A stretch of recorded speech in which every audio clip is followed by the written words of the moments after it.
오늘 오전 대법관 회의를 연 대법원이 긴급 안건을 통과시켰습니다.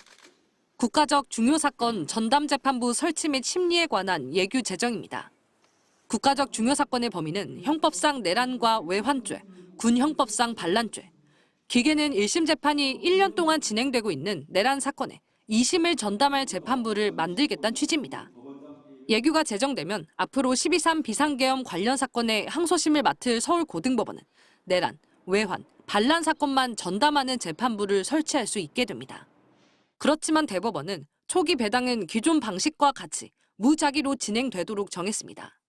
내란 사건 중 1심 선고가 먼저 이뤄진 사건에 항소장이 제출되면 전체 재판부를 대상으로 해서 사건을 담당할 재판부를 무작위로 뽑은 뒤 이렇게 배당을 받은 재판부가 내란 전담 재판부가 되는 방식입니다.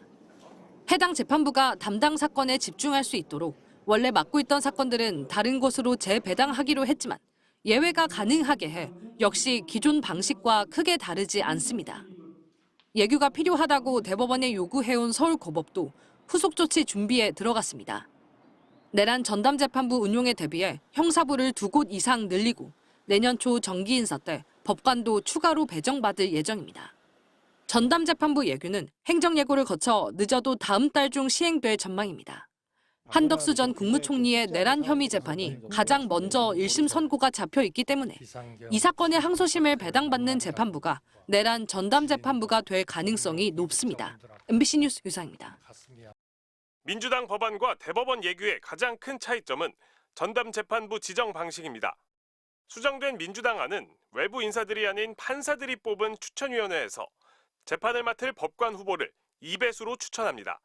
대법원장이 이들 중에 전담재판부 재판관을 임명하는 방식으로 복수의 전담재판부를 만든 뒤 무작위 배당이 이뤄집니다. 사법부 내부에서 추천된 법관들이 내란 재판을 맡게 되는 셈입니다. 반면 대법원 예규는 무작위 배당이 극대화된 측면이 있습니다. 기존 사건들은 원칙적으로 다른 재판부로 보내면서 전담의 성격을 강화해 사건 처리를 신속하게 하겠다고 했지만 어쨌든 서울고법 10여 개 형사부 전체가 무작위 추첨 대상이 되기 때문입니다. 윤석열 전 대통령의 내란 우두머리 혐의 1심 재판을 맡고 있는 지귀현 재판부도 김용현 전 국방장관 재판을 무작위로 배당받은 뒤 윤 전 대통령, 조지호 전 경찰청장 재판을 관련 사건으로 이어서 배당받았고 이후 새 사건은 맡지 않았습니다. 기존 사건을 재배당한다는 것 빼고는 본질적으로는 내란 재판 1심 때와 비슷한 측면이 있는 겁니다. 법관 내부에서도 신뢰받는 사람들이 할 수 있도록 하는 게 법 취지가 더 맞지 않느냐. 사법부 안에서조차 공식적으로 1심 재판 늑장 진행에 대한 우려가 제기된 때가 지난 9월. 하지만 사법부는 내란 전담 재판부에 대한 부정적인 입장을 바꾸지 않아 왔습니다. 그런데 서울고법이 내부 회의를 통해 자체적으로 구상한 예규 초안을 법원 행정처에 전달한 시점은 불과 이틀 전인 것으로 확인됐습니다. 오늘 대법관 회의에 올라갈 최종본을 단 하루 만에 만들었다는 뜻입니다. 예규보다 법률이 상위에 있기 때문에 민주당의 전담재판부 설치 법안이 통과되면 오늘 발표한 예규의 내용은 아무 효력이 없게 됩니다. 실효성 없다는 지적에 대해서 한 말씀만 부탁드리겠습니다.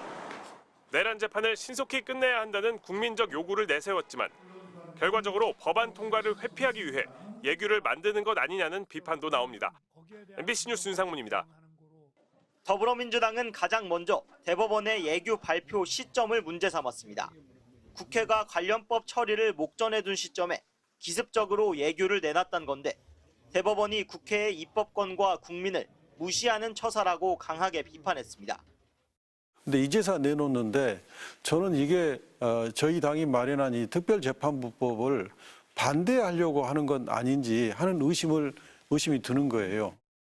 특히 이럴 거면 왜 지금까지 위헌적이라고 반대했냐며 민주당의 법안에 아무런 문제가 없다는 걸 대법원이 확인시켜줬다고 강조했습니다. 그러면서 내란 전담재판부 설치 법안을 예정대로 다음 주 본회의에서 처리하겠다는 점도 분명히 했습니다. 대법원 예규는 사법부가 언제든 바꾸거나 없앨 수 있기 때문에 국회가 법률로 제정해야 한다는 겁니다. 법 여건에서도 사실상 내란 재판부의 위헌 시비는 모두 사라진 것이다. 너무 늦어 아쉽지만 환영한다는 평가가 나왔습니다. 반면 국민의힘은 민주당 법안에는 위헌적 요소가 가득하다며 즉각 철회하라고 요구했습니다. 배당의 원칙이 잘 지켜질 수 있도록 했다라는 부분이 나옵니다. 그렇다면 민주당은 현재 추진 중인 내란 전담 재판부에 대한 법안은 즉각 철회하는 것이 마땅하다고. 민주당은 오는 22일 예정된 본회의에서 정보통신망법과 함께 내란 전담 재판부 설치법을 처리할 계획인데 국민의힘이 두 법에 대해 필리버스터를 할 경우 24일쯤 내란 재판부법이 본회의를 통과할 걸로 보입니다. MBC 뉴스 김상훈입니다.